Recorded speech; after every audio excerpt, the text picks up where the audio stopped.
e ca-n casă. Mă bărbieresc vornișei și-au venit cu nănășăi.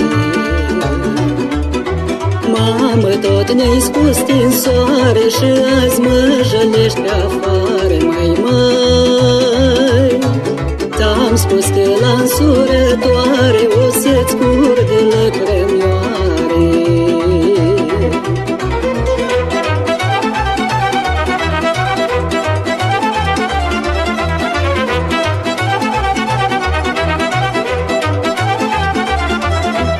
Strigă-ți vornișei mai tare pentru a mami lăcrămioare.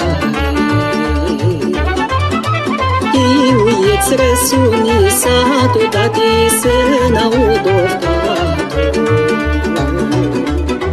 Că astăzi mă duc fișor mirii de la casa lor, măi.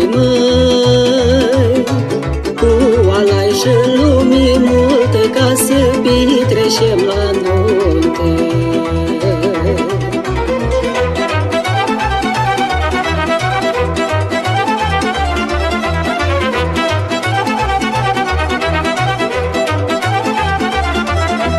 Sărut mâna, mamă bună, nu mă duc pe o săptămână. Mă duc pentru totdeauna, dar am să mă întorc într-una. N-am să pot uita vreodată nici de mamă, nici de tată, măi. Dar mi-ai copilărie, înapoi n-o să mai vii.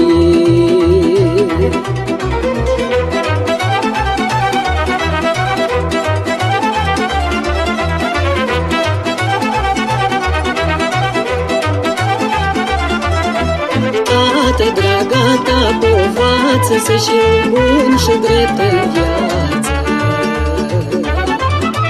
N-am să uit să fii pe pașii, că de râsă nu tu-ai faci. Mamă, te rog, ține minte și-am vorbit mai înainte.